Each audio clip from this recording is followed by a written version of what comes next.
Hail to the king, baby. Hello, motherfucker.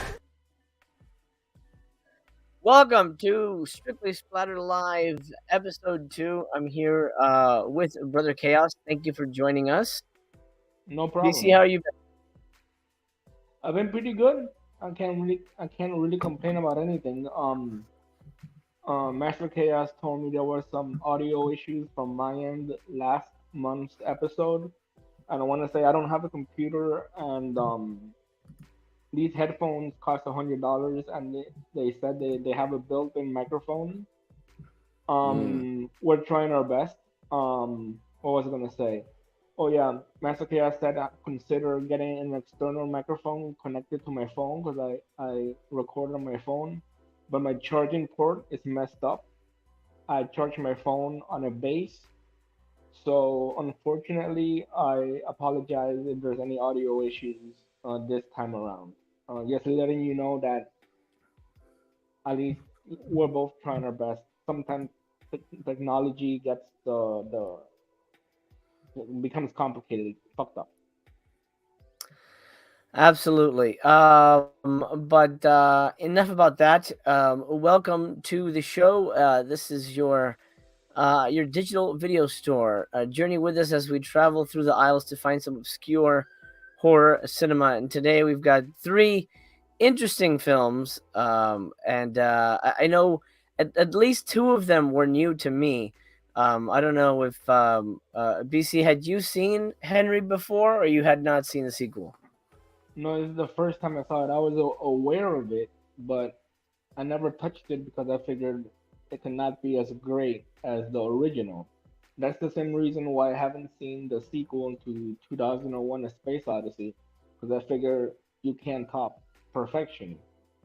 I still, till this day, have not seen the sequel to 2001, and then it was only two, maybe 3 weeks ago that I decided to watch the sequel to Henry, and our thoughts we'll talk about that when we get to that movie. So yeah, it was recent. I had not seen the sequel. How about you? Have you seen it Uh, before? I had indeed. Henry. The other two were unique, different, outside the box choices for me.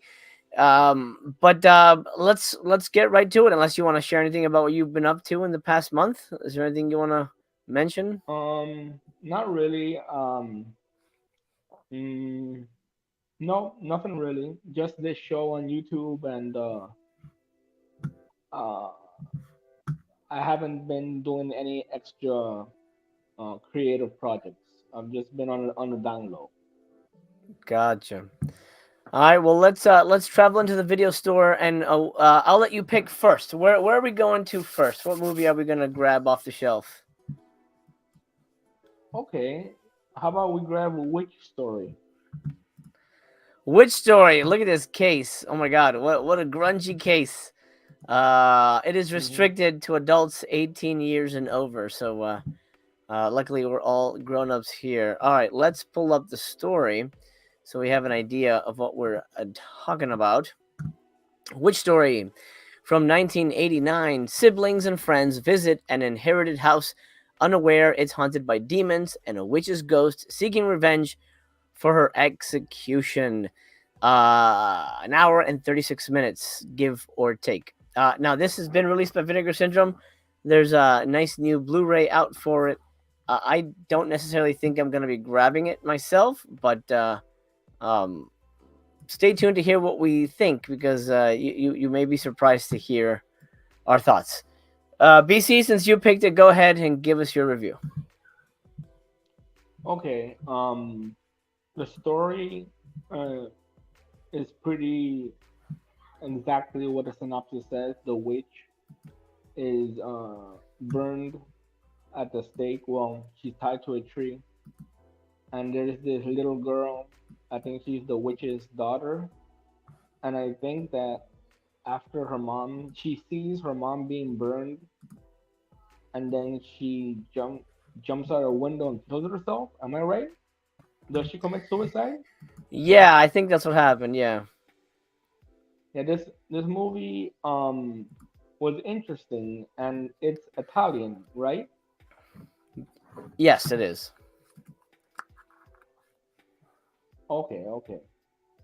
I love Italian horror films. This movie wasn't great, um, but it had some interesting scenes to it. I was a little confused towards the end, and there's this interesting part where this rowdy, a bunch of young adults that you see there in the picture go to the haunted house, which was the house of the witch, and then they see the little girl. The little girl says, "You want to play with me?" And she has a little ball, and Hmm. the evil spirit, the evilness of the witch, uh, gets picked up on by at least two of the female uh, partygoers in the house. And at first, one of them, she does kind of like a striptease, although there's no nudity in the film. She pretty much does like a striptease dance on top of a table, which is pretty exciting. I wish it would have continued a little bit more. Am I right? Oh yeah. Oh yeah. And that was kind of fun. There's this one character that was disgusting. This guy, and they made him that way on purpose. One of the youngsters likes to eat a lot, and he's always stuffing like messy food into his mouth. That was really repulsive. And but since it's Did, sort of like a slasher, they're gonna be killed off one by one. I was glad that he was one of the ones that got killed off. Um, yeah, he was just repulsive. Every time he's like saying, "Oh, food is the best. Food is delicious," sticking like peanut butter and food into his mouth, and the food come falls out the corners of his mouth. It was just I don't, and they really like emphasized it so much that I think they did it too much. What else? did you ever Yeah, see that's the hot uh, girl. the Yeah, go striptease? ahead. Yeah. Did you ever see the movie The Whale from a couple years ago? With Brendan Fraser? Yes. No, I have not seen that one. No, I haven't. Don't see it What that because what that one has food? it's full of all that like forced feeding disgustingness. Oh man, I I, Yeah. I won't see it then. I'll take your advice. Yeah. So Not yeah, good. two of the girls get possessed or whatever, and they're the ones that start killing. Then there's this side story with one of the priests that was involved in the burning of the witch. He's still alive. He has white hair. And towards the end of the film, I would say the third act, two of the heroes, survivors, visit the priest to see if the priest can help them out. That's when it got a little bit confusing for me, Master Chaos, because I understand the house Mm-hmm. is supposed to be haunted, but later on they're doing like these running around, and the witch has come back, and they're in a building, an old abandoned building. Was my mind playing tricks on me? Are they in the house or are they now in an abandoned building? What's You know, going I on? was Explain confused. that. I was confused by that too because I think they were supposed to be in the house, but it's like, but this doesn't look like a house. This looks like an abandoned building. Absolutely the same. Yeah, it's funny that we both were like, "Where the hell are we now? How is this the house?" It's Yeah, very strange. yeah. I'm glad I'm not the only one. I was thinking my mind is Swiss cheese, but I'm thinking, yeah, the house or it looks like an abandoned building. So yeah, there's some good blood. There's some good kills, as we saw. We saw a clip of a little bit of blood there. There's some good Mm-hmm. kills. Overall, not a disaster. I thought it was had some entertaining bits to it. Um, Mm-hmm. yeah. Apart from some confusing parts where the priests act like really odd, there's another priest, a younger priest that Oh yeah. they talk to in the end, and he seems like a flake. Uh, the older priest is just really, I don't know what's wrong with him. He's just really weird. Yeah. So yeah, I Absolutely. mean, overall, not a disaster, but uh, I'm glad I saw this before I bought it. So it was I'm not gonna blind buy it from Vinegar Syndrome anytime soon. So that's Well, my you're not blind buying it because you just saw it. Right. Oh no, I'm not. I watched it before, try it before I buy it. So it's something that we should all do when we have the opportunity exists. So it's on YouTube. So watch it, and if you like it, pick it up. I thought it wasn't bad, but it's not something that I need to own. So that's my initial take on this. How about you, man? Well, let me check in with the chat real quick. Zach is here. He says good evening, and he says he just got his witch story in the other day after it traveled across country and then back to me for about 12 days. Jesus Christ. Mm. Well, Zach, I hope you enjoyed the movie more than we did. Here's my problem with Witch Story. This was a case of, and we're going to have another movie we're going to be talking about today that I feel like been there, done that. There's nothing new or interesting here. This reminded me of if you've seen Zombie 5, Killing Birds, or Ghost House, also known as La Casa 5 for you Severn aficionados, or Demon Wind. If you've seen any of those movies, you've seen Witch Story. It's the exact same thing. A bunch of kids go to a house, some ghostly shenanigans are happening, and they're getting killed one by one. It's not only is, I mean, and the fact that there's no nudity, that sucks. That's definitely a mark against it. But the fact that it has some okay kills with some pretty decent blood is nice. That helps. But for me, it's like I know where this is going. These people are being killed by some kind of ghostly thing, and then they'll eventually be taken out one by one. There's gonna be one survivor, and it'll maybe end in a cliffhanger, or one of those like bad endings where they think they got away, but they didn't. Been there, done that, and I was that's really my biggest complaint with the movie, was that I had seen this so many times before that I was just uninterested in it. The actors are fine. This priest I've seen before. I don't remember his name, but I've seen him in a ton of stuff. I'll look him up real quick. I know him from other movies. Ian Bannon. Oh my God, Ian Bannon, amazing, incredible British actor. Been in a ton of stuff. I mean, he's in Braveheart for fuck's sake. Yeah, but what is that? Gosh, there's some stuff in this. I'm thinking 70s and 80s is something I've seen him in. He's in Ghost Dad. There you go. That's something. Which he did after this, so this didn't kill his career.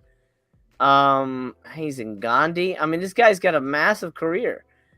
He was in Jesus of Nazareth. He played Amos. What the hell's Amos? You know an Amos? I don't. I don't. Doomwatch. That's the one. He was really good in Doomwatch. I love that movie. The fantastic movie. Anyway, so I was familiar with him, but everybody else was just kind of bland. I was really uninterested in what the movie was trying to give me because I had seen it 10,000 fucking times before. So for me, it's fine. But if you've never seen any of those other movies, then you'll probably have a lot of fun with it. But I was none too pleased with the fact that it was basically a movie that I had seen 8 billion times before. Those are my opening thoughts. I really don't have much to say with this one because it was very disappointing to me. What did you think of when they're going on the bus at the beginning and there's a priest on the bus and then he disappears and the driver says he didn't get off the bus and what's up with that? Do you have an explanation for that or he just Oh yeah, they I have a very clear explanation for that. It's an Italian movie. They rarely oh make sense. So there's your explanation. It's just a thing that happens. I mean, the movie sort of exists in its own kind of Twilight world. It not that's necessarily true. plays by the actual rules of cinema and filmmaking. So sure, ghostly priest that like vomits blood or whatever the hell he does, and then Yeah, vanishes. blood out of his eyes. Yeah, great, good, fine, goodbye. Thanks for being in the movie. Yeah, not. I'm not too surprised that happened because I know how these things go with with these type of movies. You want to give your final thoughts and ratings? Hello, Sure, can you hear me? you're glitching a little bit. Okay. Yeah, I can hear you. Let me see. It did have cool kills. There's one cool kill that you put a still of it up earlier of the possessed girl in the swimming pool with a chainsaw. I thought that was pretty creative. I've never seen a swimming pool kill with a chainsaw. That was pretty cool. There's Hmm. good blood in it. Um, what else? Yeah, the house, like you said, it's in a whole different dimension. Maybe that the house is in a different dimension because oh, we never talked about the cousins that the girl has the hots for her cousin, and then they kiss in one scene and there's that Yeah. weirdness there. I'm like, they're like, oh, but we have our grandfathers were distant or cut or something like that, so it's okay. And that was kind of weird, but I'm like, um, It doesn't go anywhere either. It's just there. no, it doesn't. It doesn't. The old priest that you said, what was his name? Dan O'Bannon? Ian Dan O'Bannon is the guy who created Alien, but Ian Bannon. Sorry, Ian Bannon. He does a good job, but his character it seems like kind of like strung up on crack or something because he's like very excessive in the way his performances. His performance in this film is kind of crazy. At least the one his performance in this film that they told him to be a crazy priest and what was the thing that he was in the whole scene where the witch got killed and he had a relationship with her, but like was he sleeping with her when he was younger, when he was a young priest, or was he just like her friend? Because he said he tried to stop the execution. What are your thoughts on that? Oh well, I mean, I got this is kind of well, I don't want to get into spoilery territory, but I feel like All right. Okay. Yeah. I feel like he definitely had sexual relations with her. He knew her, and that's Mm, why he was, as a priest, was feeling guilty about that. And right. uh, Right. Yeah. I yeah, figured that, but I wasn't sure. Well, let me get my ratings. On what do you call that? On Letterboxd, I give it a much lower rating than I am going to give it now. But thinking about it again and reassessing it in my mind, I'm going to give it two coffins overall. I would say that is fair. Kind of low, but um, two coffins. Blood, I'm going to give three. There's a cool scene where one of the characters gets on some sort of tractor and starts going crazy outside at night and he thinks he ran over the little girl ghost. That was a little bit crazy. Um, but apart from that, some of the kills have good blood. So for blood, I'm gonna give it three. Breasts zero, and beasts, I'm gonna say three because one of the possessed girls, the black girl, she gets really like crazy evil, and hmm and the two girls that are the killers, the tools of the witch, they go all out. They really are vicious. So I'm gonna give it a three for Beast, the menace in the film. The witch does a lot of talking when she appears, the actual witch that got burned. And the little girl, I didn't think she was necessary in the movie because I don't think she had anything to do with anything. Well, I mean, she So did. yeah, She was the curse on the house. The the mom one was turning her suicide, into yeah. the ultimate evil. So if she wasn't in it, there would not be a it would not be a possession because she was the possessing spirit. Can you hear me? But couldn't the spirit of the executed witch? Yeah, I can hear you. Couldn't the spirit of the executed witch be enough without having an addition? Because yeah, at the beginning, the witch is telling the daughter that she's gonna be a great evil and she's gonna have a lot of evil powers. But Then later she jumps out the window after watching her mom being burned, Mm-hmm. and she appears to people that stay at the house. I see what you're trying to say, but uh, in my mind, I didn't think she was necessary. Okay. That's pretty much it. Yeah. How about your thoughts? All right. I have been there, done that. Again, it just it really left a very little impression on me because I feel like I've been down this road with this kind of movie before, and I think if it had been, for example, something I saw recently that really surprised me was Rabbit Grannies. That was a movie that I was expecting nothing from, and I had seen stuff like that before, but that movie was wild and really fun and really unique. And I think this movie just kind of, delivers the same old kids in a house, Italian horror, possession, stuff that I've seen 1,000 times, and it wasn't enough for me to really jump up and down about it. So, uh, two coffins for this one as well. It's a good looking movie. There are some interesting gore gags, but I just feel bored by it, honestly. And my rating for everything else is pretty much the same with you. 3 for blood, 0 for breasts, unfortunately, and for beasts, I would even go with a 2.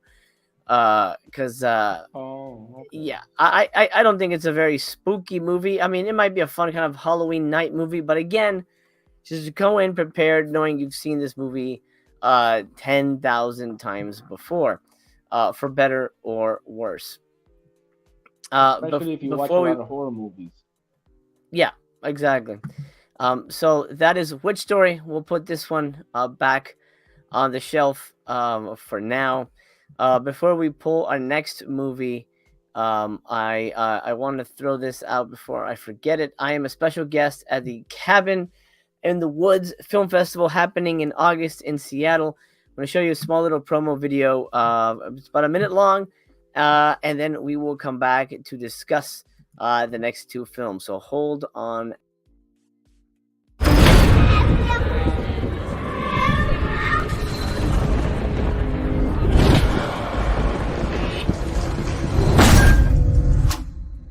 Deep within the dark, misty wilderness of the Pacific Northwest, there's a cabin. Rule number 1, be aware of your surroundings. Rule number 2, do not trust the children.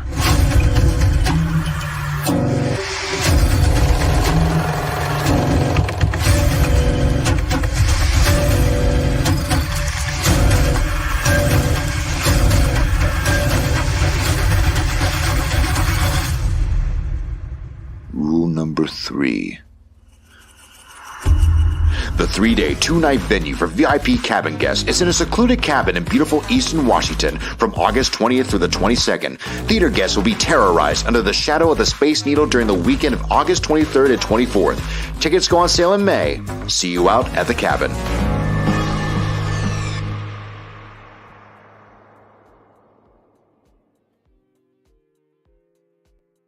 At the festival, but I will be there virtually, so you can join virtually as well.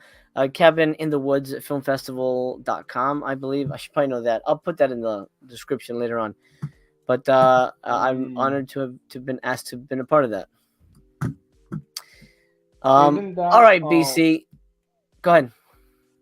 Yeah, isn't that the project of Lady Sasha?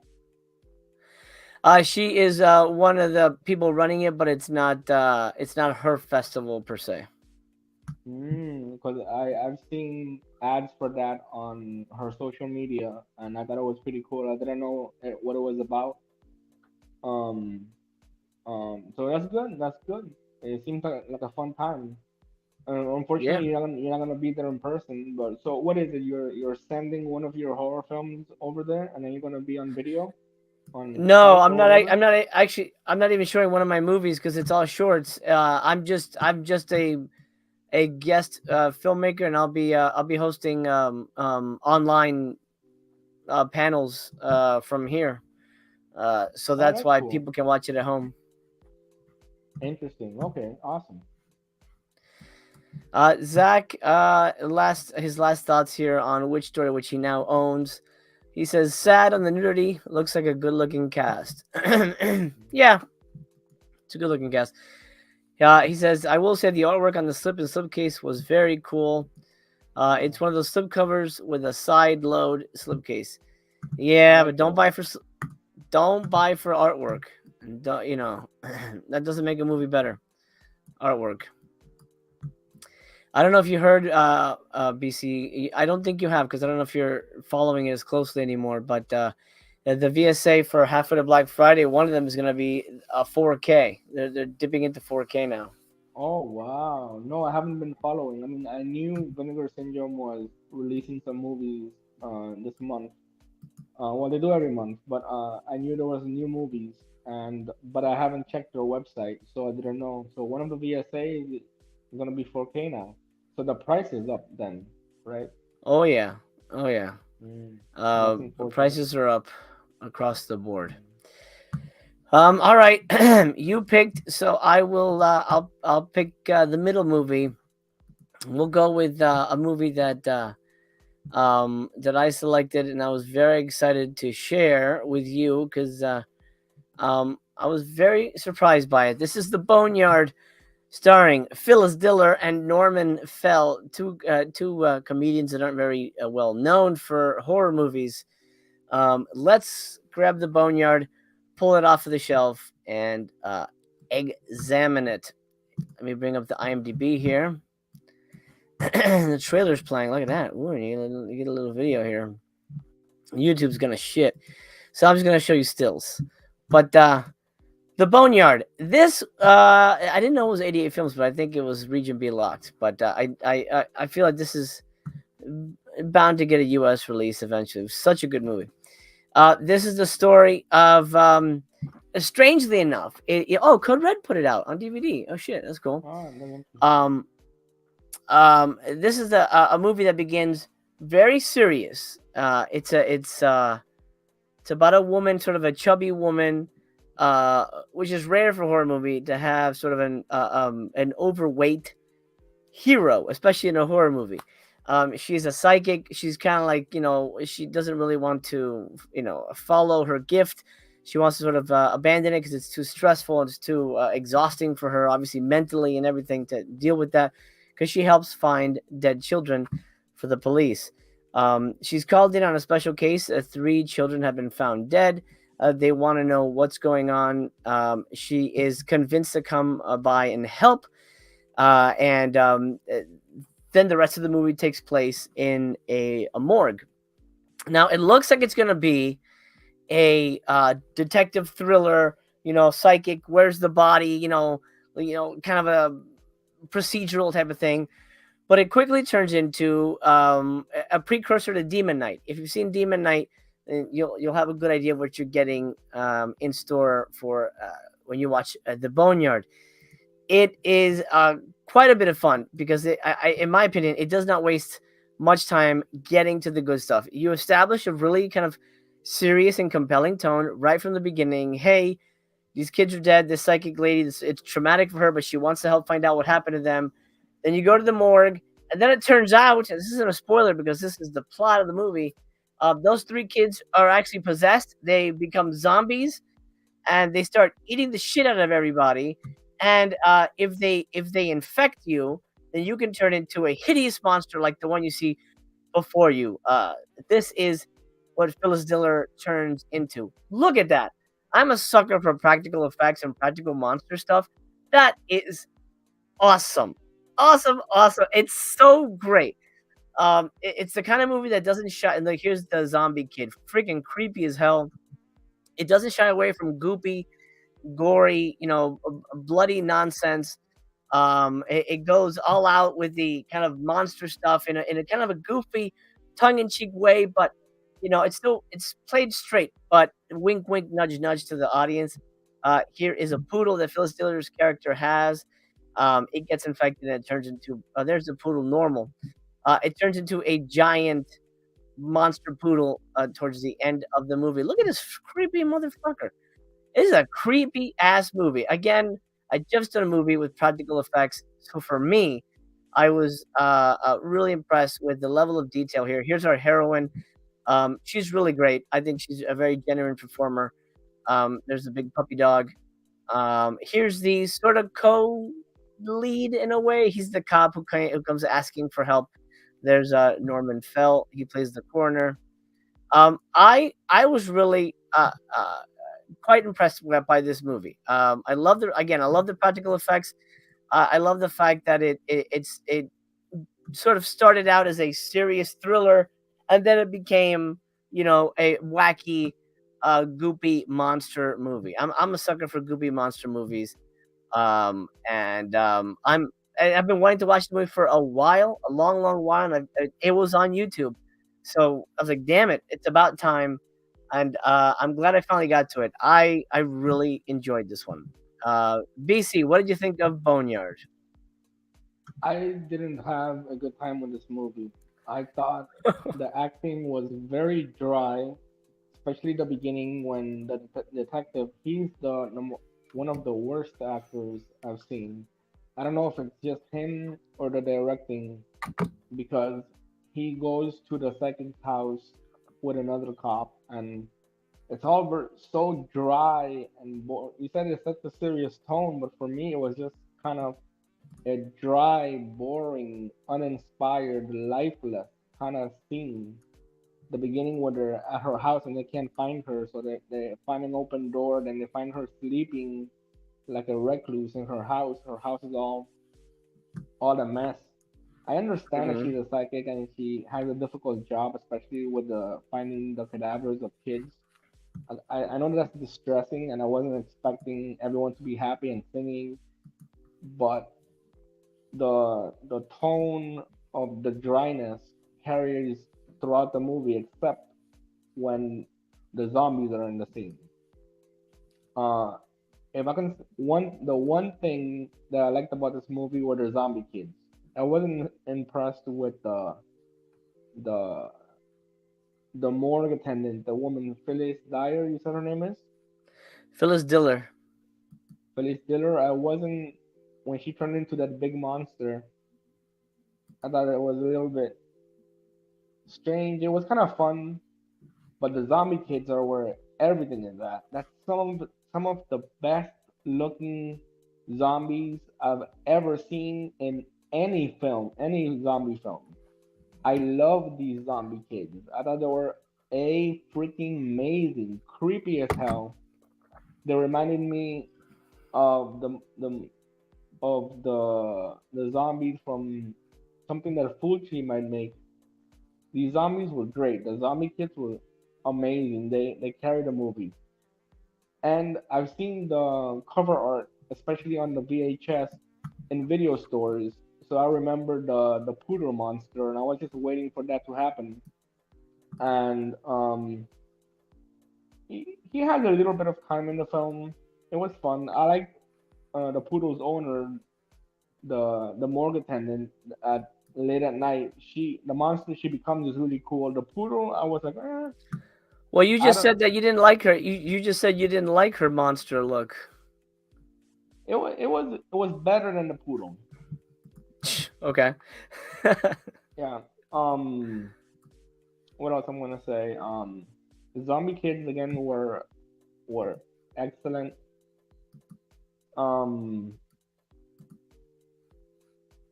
and I guess the boneyard is a slang for morgue, something that people in the work there say. Um, Yes. the overweight heroine. Once we got to know her and she interacted with the other characters, she was very likable. But there was a dryness to the acting overall, except for the morgue attendant that becomes a zombie. And when you become a zombie, I understand the look of the zombie kids, but why make Hmm. them taller and monster-like? Um, yeah, the dog is becomes gigantic, and there's no explanation for that. Um, the whole source of the zombies was this Asian guy, right? And something to do with dabbling in black magic or something like that, or a curse. That's Yeah, touched it was upon briefly. it was about it was a curse, some kind of ancient evil. I guess when there's a curse involved, and anything can go, So I guess that's not too bad. The When they're being chased by the zombie kids in the morgue, that was fun. Um, but overall, not a movie that I would recommend to anyone. Like if someone asked me, "You want to?" I would recommend the Zombie Kids. I would say maybe watch this film to see the Zombie Kids. Right. But the beginning was just so dry, and the acting. That's the word that comes to my mind. I don't know why. There's this dryness to the characters when they're the non-monster characters, like the detective, his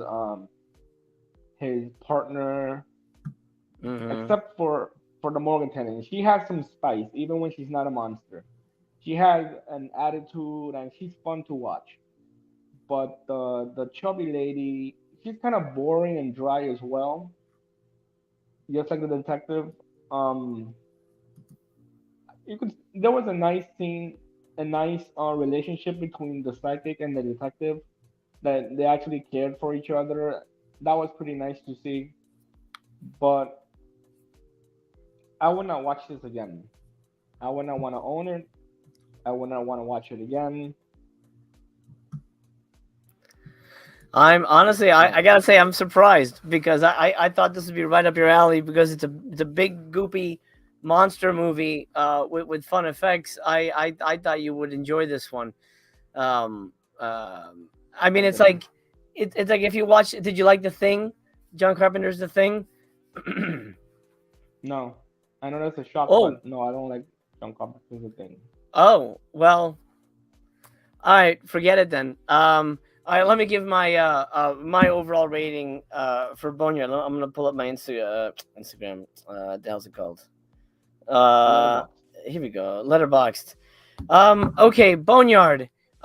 Lots of fun. I do recommend it. I think if you are the kind of person who enjoys, think of stuff like Demon Knight, Demon Warp, again, Demon Wind. I'll bring up Demon Wind again. If you like those kind of movies, I think you'll really dig this movie because it's a lot of fun. And it's trying to entertain the hell out of you. And I appreciated that the movie started out, and it's kind of a Thanksgiving movie too. Look at that. That it started out as sort of a more serious toned movie, and then it became this kind of wacky run and gun disaster monster movie. It's a hoot. I'm gonna give it 4 coffins, and it's definitely something I will try and pick up on some form soon. But I'm not in a hurry because I just watched it. But I'm gonna look for it. I'm gonna look for it wherever classic films are sold. I will say there is no nudity. That is another thing that has happened with this movie.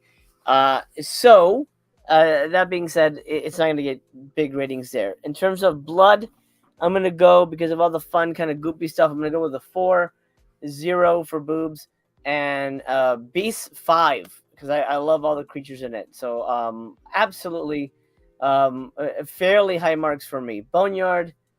Look, me and BC aren't gonna agree very much because I have a feeling we're gonna split on the next movie.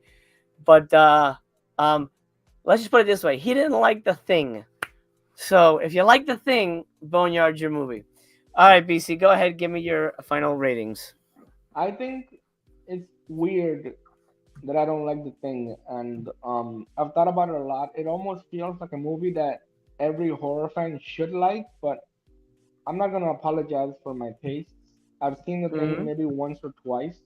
I know people, for them it's a classic and they watch it on rotation every year at least. But I've seen it once or twice, and it's It's just an okay movie. I just watch it and I'm like, okay, okay, and that's pretty much as far as it goes from for my enthusiasm with the thing. And that's not to say that I don't like um what do you call it, um John Carpenter. I love Halloween. Uh, the series is great, and the original is a masterpiece that I've Mm-hmm. seen many times. And well, to be honest, I think yeah, the Halloween is a masterpiece. I prefer Wes Craven over with certain movies. Well, let's get to the Boneyard. My overall coffin count is gonna be one coffin for this movie. Um, I was watching it, and even when it got, like I said, the zombie kids are the only good thing in this movie, in my opinion. The acting was horrible. I can see that they were trying. Um, Blood, I'm probably gonna give it three. Breast, zero, because there's no nudity. And Beasts, I'm probably gonna give a four, not because I love the gigantic poodle and the gigantic owner of the poodle, but because they were there, and we're not rating it on whether we like it or not. We're rating it on whether there's monsters and in the movie, and the zombie kid itself deserves a five, but I'm gonna give it a four for But Beast. wait, if it deserves a 5 for just those guys, why would you give it less? Because the poodle is annoying. I didn't like the poodle that much. I'm gonna So stick with a because four. okay, all right. So because you didn't like the giant poodle monster, okay, I mean, sounds good. mm, Uh, yeah, Zach says, BC is a pussycat guy. Maybe he would have appreciated a great big kitty instead. maybe that would have been Maybe. cool. That would have been cool. You know, one thing, and I don't know how I think I had noticed this, but I think I'm processing it more, knowing you as long as I have. I think I know our biggest differences. I prefer fantasy and stuff that's different and unique and weird, and not reality. You prefer reality based movies. I do, I do. That's true. That's And there's nothing wrong very with very that, true. but there is a distinct dichotomy, and we're going to be talking about a realistic movie next. Let me check in with the chat real quick. Zach saying Trick or Treat Studios needs to do some masks from this movie. Great creature effects. I agree, but I don't know if Trick or Treat Studios probably knows it exists, but who knows? We got deferring opinions here. Pat667, he says not liking the thing is proof that opinions can indeed be wrong. Sydney Jenkins, hey Sydney, says good for you, BC. Don't be I afraid wouldn't to go share as your far. opinion of a movie. I've never liked the original Pet Cemetery. Well, there you go. Sorry, you were gonna say BC? Thank you. I forgot. I got thrown off. Maybe I gave the wrong impression. I'm not gonna say I hated or didn't like the thing. I just thought it's overrated, and I'm gonna stick to my opinion there. I think the thing is way overrated just because the practical effects were crazy and crazy looking, and they had a lot of that in the movie. Um, I thought it was an okay movie, like something that you watch. I'm like, okay, that's okay, but I'm not gonna say it's a masterpiece because, in my opinion, it's not. If the thing was about a half naked guy running around stabbing and raping people, would you have liked it better? I think I be I don't know. honest. The answer is yes. Probably yes. All right. Before we get to our third and final video store pick of the night, my Vinegar Syndrome order arrived. I want to share that with you real quick.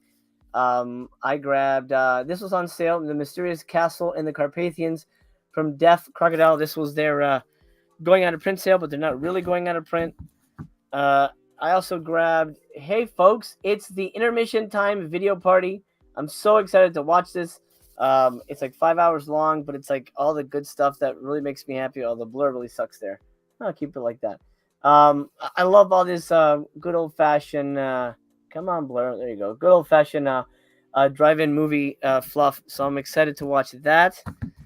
Then this was also on sale from Umbrella. Night of Fear is really good. It's actually, I think it's considered the first horror movie ever made in Australia, or at least the first slasher. Really, really dang good. Double featured with Inn of the Damned, which I actually never finished, but I started it and I was a little bored by it. But it's worth giving it another try because it's gotten some really good reviews, and I really wanted this one. So it was on sale, going out of print for some reason. I just watched this, Kinski's Paganini. It sucks ass. It sucks ass. I'm so disappointed. You know Kinski, right, BC? You're familiar with him? Yeah, So, crazy. yeah, imagine him directing a movie. It is a mess. It is a mess. Yeah, I was not a fan. Then lastly, I got The Other Dimension and the films of Fabio Salerno. This is from Bleeding Skull, I believe. Yeah, the Bleeding Skull release. Italian shot on video. I don't know what the fuck I was thinking, but I got it, and hopefully it's good. So my package finally arrived, although my shop account told me that it was coming on the 6th of May, but luckily it arrived today, and I get to enjoy it. For better or worse, to get ready for Halfway to Black Friday. Are you excited for Halfway to Black Friday, BC, or are you just kind of whatever about it now? No, I'm whatever about it. What I wanted to mention that what you said about our different tastes in horror movies. Mm. Um, it's very much true because I'm a huge fan of serial killer horror movies. True crime stuff I like, even if it's not a horror movie. Like if it's like a documentary on true crime or a true crime book, I would read something like that. I would watch something like that. Now this is the crazy thing that even I don't understand. The only movie that has gotten under my skin, and I don't remember the exact title of it, but if you could help me out with it, because I only saw it once and it gave me, you might think I'm a pussy for this, but it gave me a little bit of chills. Was what's the the second Rob Zombie movie that has those three characters, Bill Mosley, his wife. Oh man, yeah, The Devil's What was Rejects. that one? Devil's Rejects. That movie got under my skin. Wow. It was just so. I mean, and like we're gonna be talking about Henry Portrait of a Serial Killer, the sequel, right now. Like that movie, I have no problem with. Like I enjoy it. I know it's perverse, the movie, but I do enjoy it. But the way Rob Zombie had that scene where and the clown that passed away. What's the actor's name again? Oh, Sid Haig. From Sid Haig. His character, oh man, really repulsive. So, like he made another movie with those characters, right? Three from Hell, is that what it's called? I think so. Yeah. Hello? Yes. I never saw that movie, and I don't want to watch it because those characters that Rob Zombie created, they Mm-hmm. they get under my skin, and like if someone dared me to watch the movie, I would watch it, but it's not something that I like, and it's not something that like I don't own. I didn't have any problem with House of a Thousand Corpses and like Lords of Salem was badass, and his Mm-hmm. Halloween films were not that great, but they're watchable in my opinion. But Rob Zombie he could create something very much unsettling. I give him points for that. I don't know why it is that that particular movie gave me the Yeah. chills, but it did. I mean, like I'm not afraid of it. Like if someone says, "Oh, watch the movie again," I'll watch it again. But it's not something that I consider an entertainment. Although, which is weird because other stuff similar to it, I do find entertainment in it. But that particular movie and those characters, the Sid Haig, Bill Mosley, Mm-hmm. those I don't like at all. So that's something. Interesting. See, those always feel like poser movies to me. You know, like, Really? oh man, I'm gonna go so extreme. I'm gonna cast all these horror people. I don't know. They always felt like pose. I Mm, mean, I like Devil's Rejects, but I'm not gonna go. I'm not gonna buy any of them.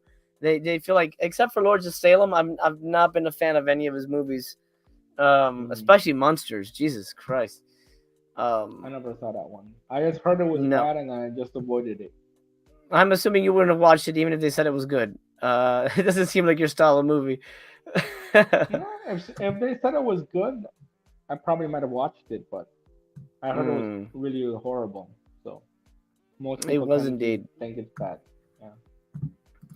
Yeah. Zach says, almost ordered Paganini today. Something told me not to. Yes, good job. Mm. Lee Hu says, thanks for the heads up on Paganini. It looks bad. It is, boy, it's rough. It's rough. And he's also reporting in that he grabbed Mysterious Castle. Looks like a Hodorowski from Eastern Europe. He also bought the Salerno Blu-ray. Let's hope it's good. And let me know if you like Cat City and the Tune, because I've been kind of wishy-washy on their animations. I don't think it really appeals to me, but if they're good, I hope you at least enjoy them. Not really for me. In terms of May partnered titles, I did a whole live stream this morning. You can go back and check that out. I will be picking up two of them, and we can discuss it there. But we have to move on to our serial killer movie. But let me bring in Waxa Abraham. Interesting. I like that. I got the Mysterious Castle of the Carpathians too, along with the Tunnel from Umbrella. I'm actually curious about Into the Damned, Night of Fear. Night of Fear is great. Into the Damned, slow. Look who's here! Our old pal Mel.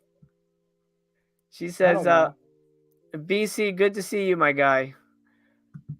Thanks for watching this broadcast. I hope Mel, you're we doing love you. We well. hope you're well. Yes, there you go. We chimed in together. All right, my friend, your choice. My choice again was to go with another monster movie. Your choice was to watch a sleazy, sweaty serial killer movie. So let me bring this up. I'll say what IMDb says about Henry, Portrait of a Serial Killer Part 2, Mask of Sanity, the longest title ever. And then you will tell us you'll tell us sort of the summary. Well, that's really fucking long. That's You know too what? long.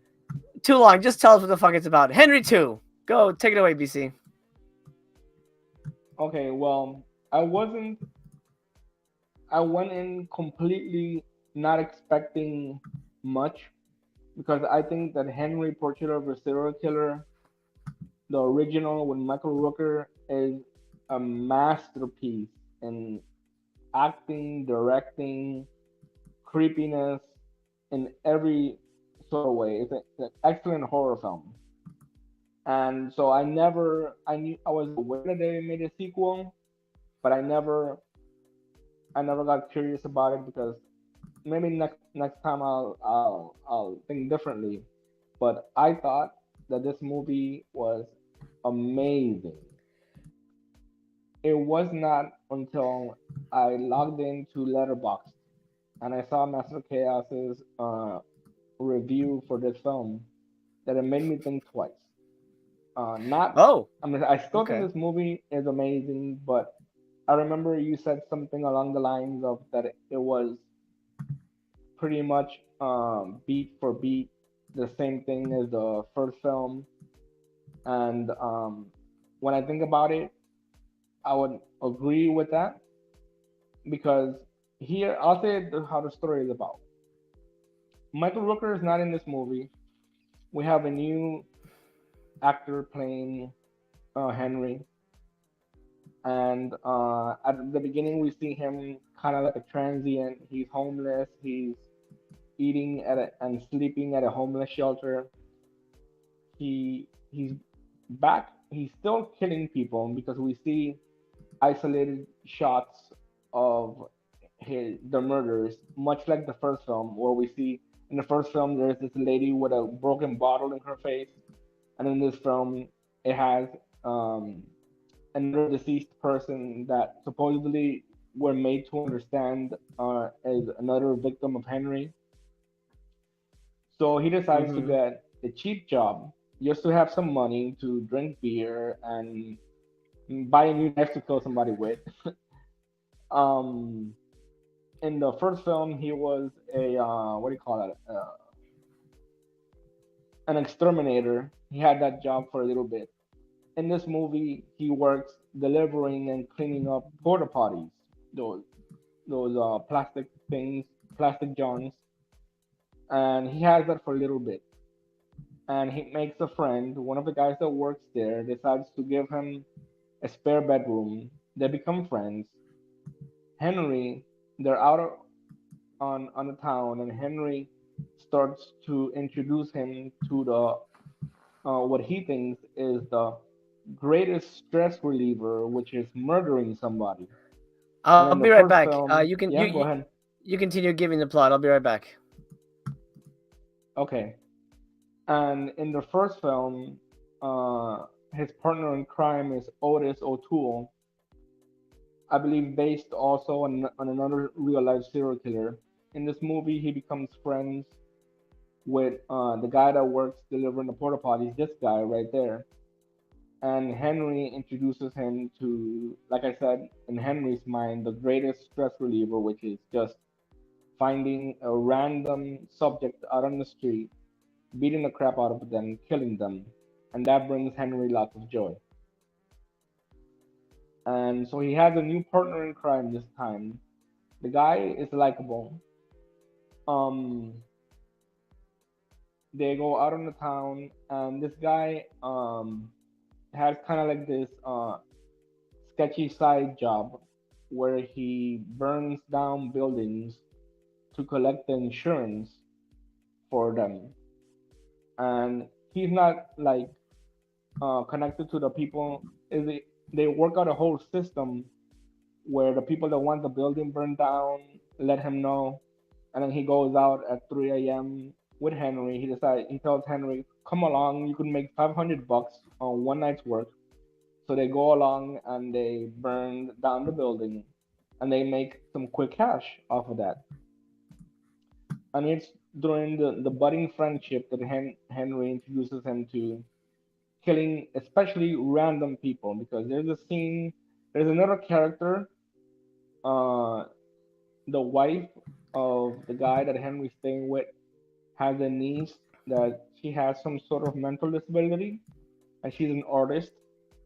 And Henry kind of like protects her because there's when she's walking to school, she's college aged, not a teenager, but when she's walking to school, some punks on a bicycle like mess with her and start saying crap, and Henry like shoves them down. He doesn't go that far because they're kids. They're like 13-year-olds, but they become friends. She wants to sleep with Henry later on in the movie.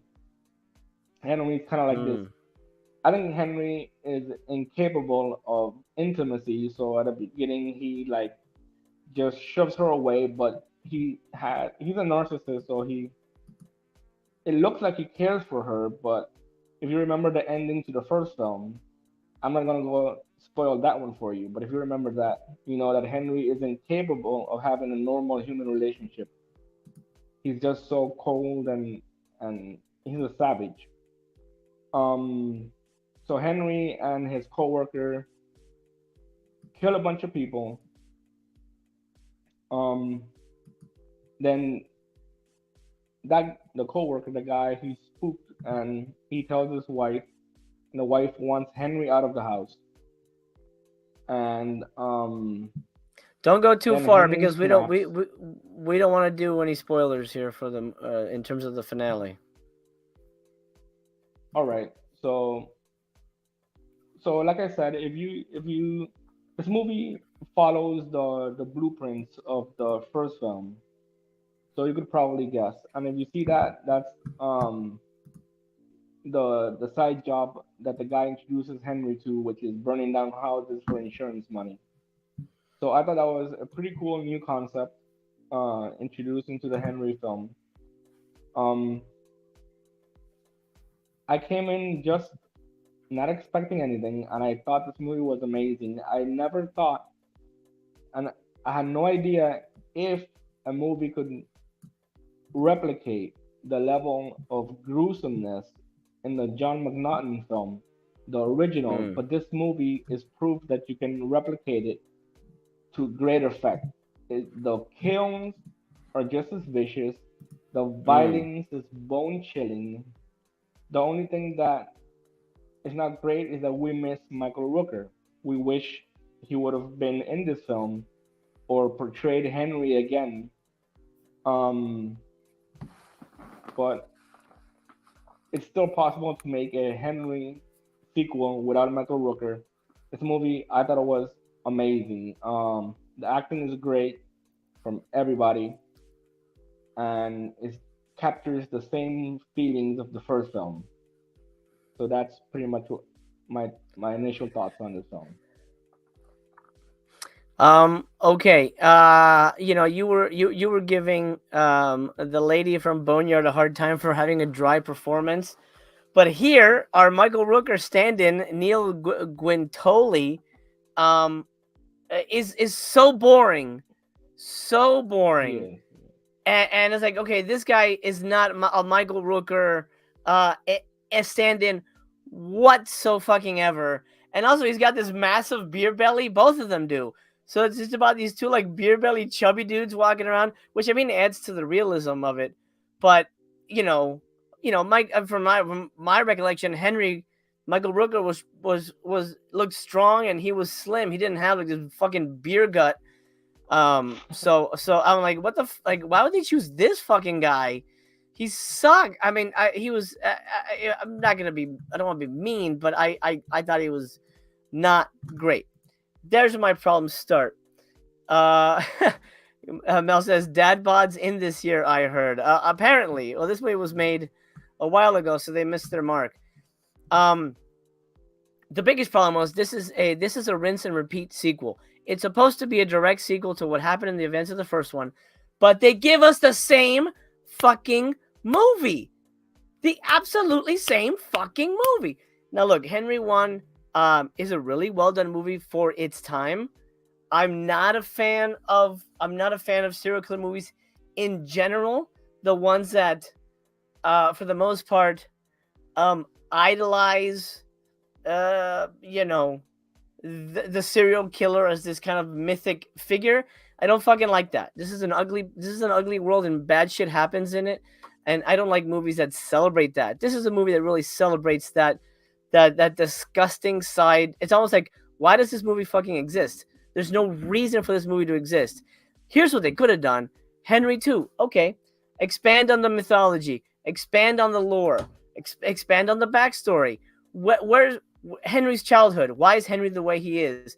Maybe he gets picked up. Maybe he's in a hospital. Maybe he's in a prison, and he kind of Yojimbos the prisoners against each other, and he starts a bloodbath with the prisoners. Maybe something else. Then just the exact same fucking thing. He meets a guy that looks exactly like Otis. That guy has a woman that's broken, and I mean it's his sister-in-law, but still there's a broken kind of scarred woman that falls in love with Henry. Henry gets this new guy and teaches him to kill. It's the exact same movie. Why would you do that? Why would you fucking do it? It's like they're doing a requel of the movie, but they're calling it Henry 2. I mean, at least in Scream, they called Part 5 just Scream. Not that worked either, but here, you could watch this and not need to watch Part 1. You just watched it. It's the same fucking thing. Sure, you're missing on the better performance, but I mean, I feel like if you're going to give us something, a sequel, a follow-up, then actually don't give us the same fucking environment. Put him somewhere else. Maybe he gets hired as a janitor in a building, and then you see him take out people in the building or something like that. Maybe he gets in a position where he has to protect somebody. And, kind of like what they did with Don't Breathe, which I don't think that worked, but at least it was different than giving us the same damn movie. From beginning to end, it's like, I've seen this, I've seen it, and I couldn't care less. It was the same issue I had with Witch Story, except worse, because Witch Story was a part 1, and this is a part 2. This should have been a better movie.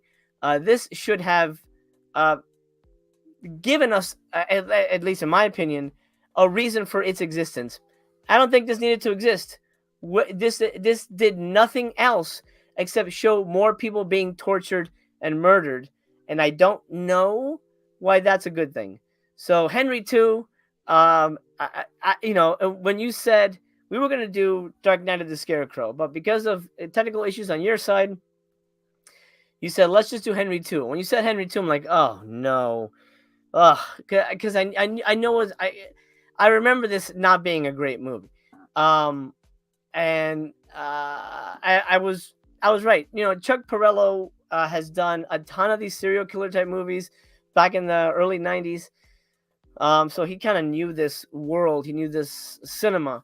Um, I just wish they'd given us something else, anything else. You know, you can be a gross, gritty movie, but I feel like this is honestly pointless because you're just re-fucking treading the same ground. Henry II, it doesn't suck because it is well made and there's really good actors. You have Kate Walsh in here who went on to bigger and better things, but the main guy sucks. Our Henry is terrible, and the plot is just recycled from the original movie. Those are my opening thoughts, BC. You can go ahead and give your wrap up. Yeah. Here's a question: Did you find this movie to be as vile and disgusting as the original? Apart I think from the acting. I think both movies are. I think both movies are ugly and awful. And honestly, I mean, I hate to say this as a filmmaker, but they don't really need to exist. I don't need to see these kind of people, glorified.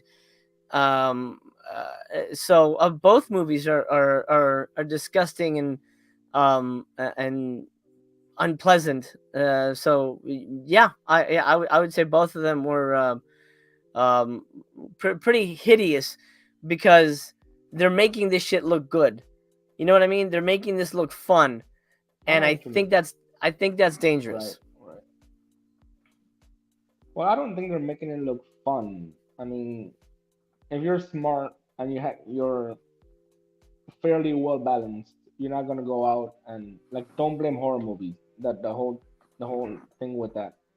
But the thing was for me, since I'm a huge fan of the original, I never thought that spirit, that essence, could be captured again, even if it's like you call it recycled, which I would agree with you. But I never thought the essence of the first film could be captured again, and it was. I was blown away by perhaps even because how similar it was to the first film. I was glad just to be in the world of Henry again. We get new Henry played by a new actor, which was terrible, but we get new characters for him to interact with. Much the same things happen, but I just never thought that you could capture lightning in a bottle twice. You understand what I'm trying to say? Mm-hmm. Yeah, I mean, you're a fan of the first one, so me, I thought, you definitely have more skin in the game for that. Right. I never thought that something as it surprised me. It came out right out of left field.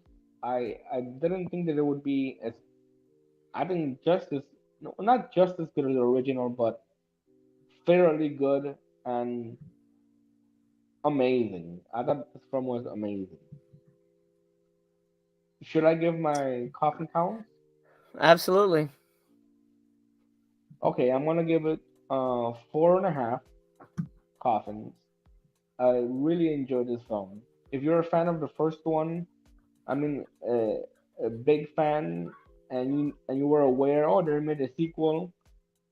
Michael Rooker is not in this at all, but you get much the same spirit as the original. So I think I would recommend this film if you're a fan of the original. You're gonna have fun with it. Blood, probably. Well, you're gonna have fun with it, but you said that they're not trying to make a fun movie. I don't recall me saying they're not trying to make a fun movie. Yeah, well, before I said they're making this look fun, and you're saying no, they're not. Uh, so Well, what I meant was something that you could watch this movie and then say, "Oh, I'm going to do the same things because they look fun." I mean, in okay. that way, it's not fun, but you're gonna me confused. I I really love this movie. Blood, I'm probably gonna give either a 3 or a 4. I don't remember how bloody it was. Probably a 4 because it's an awesome scene when Henry decapitates a guy, and even the guy that he's with, his coworker, is horrified at it. And I'm gonna give it 4 for blood. Breasts. There were no nudity in the film, sadly, so 0 for breast. And beaks, Mm-hmm. 5. Um, this new actor that plays Henry, he's kind of forgettable, but the world that's around him is very dynamic. And even though he has kind of like a forgettable, bland face, and like you said, he has a beer belly, but the movie still works despite not having a menacing serial killer actor that could play a menacing serial killer. The movie around him works, helps him out, gives him a lot of interesting things to do. So yeah, so 4.5 coffins as the final coffin count, and yeah, pretty much it. I'm surprised a movie could be as well made as the original one and capture the same essence of the original. So, but it did. It captures it, and the violence is intense in this film, and yeah. So you're surprised that a sequel could be as good as the original?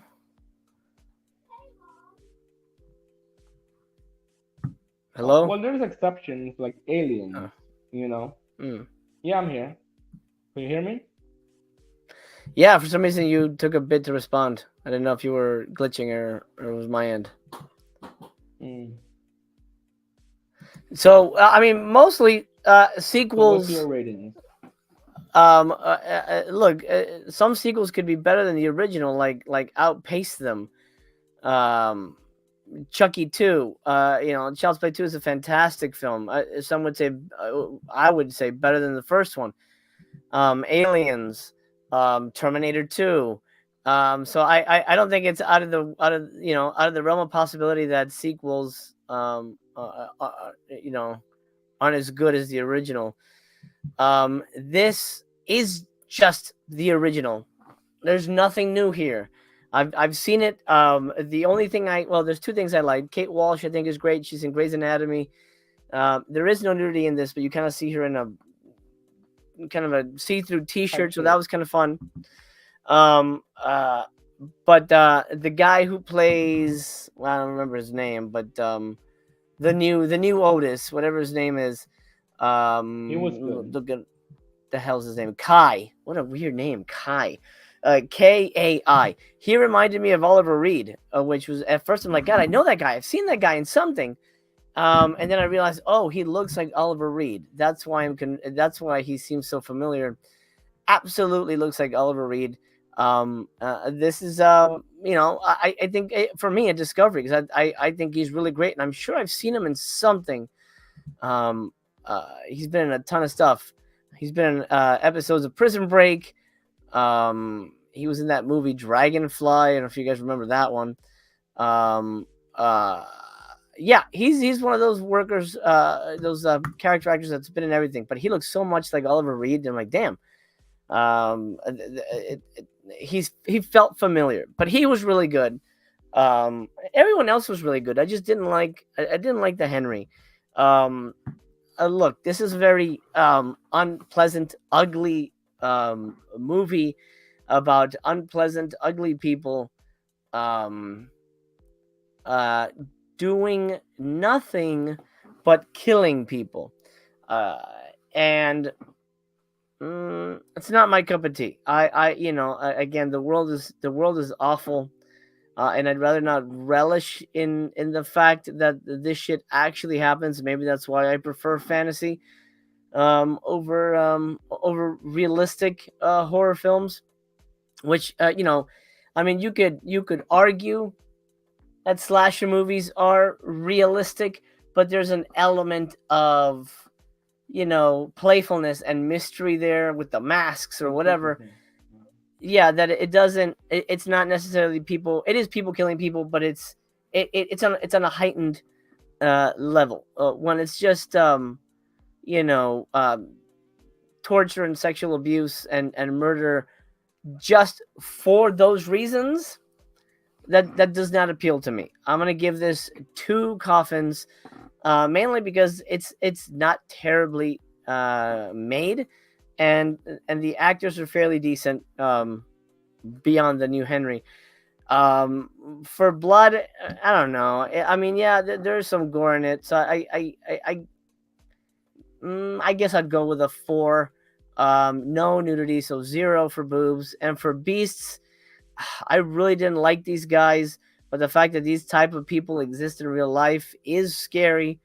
Um, uh, and they can snap at a moment's notice, which is even scarier. So I guess, what did you give it for beasts? I believe I gave it a 5, and if I didn't, I probably should have because they're terrible, terrible people. I mean, and the movie is clear about it, and like you said, it's well made, and these things happen, and there's people like this around in the world. I I believe I gave it a 5. I'm gonna go with a 4, just because performance also impacts how I judge the beast in the movie. So there you go. It is sort of a. I think we for the most part agreed on which story. I think we were on the same page there, Yeah. but we split on the last 2. Zach saying split night for MC and BC. I had a feeling that would be the case when this movie was selected. Real quick, we don't know what's coming up next month. We're gonna try and do these once a month. And usually we pick them like a week or 2 before, and make sure they're available to both of us. And hopefully, TC will join us for the next one, if it works That'll out. be awesome. But real quick, here's a question for you. As because I'm curious how you process this as a person who's very religious. How do you process, being okay with watching these types of movies that are very much realistic murder scenarios? I'm curious if you've ever even thought of it. That's a good question, but the honest answer is I don't know. I mean, sometimes I guess like with sexual attraction, you can't pick who you're attracted to. Whether you're straight or you're gay.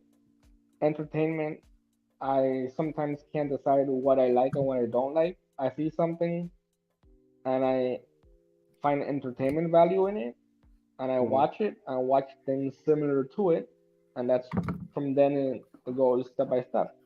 I enjoy true crime a lot. I would never advocate for glorifying these things, but there's a level of kind of like safe entertainment where I'm at my house, I'm in my snuggie, I'm watching this intense performances that seem very realistic, and I get kind of like a thrill, kind of like a roller coaster ride, and I find entertainment value in it, and I guess that's the best explanation that I could give. Yeah, I mean, I guess that's the best we can give for any kind of entertainment at the end of the day. All right, that's a wrap on episode 2.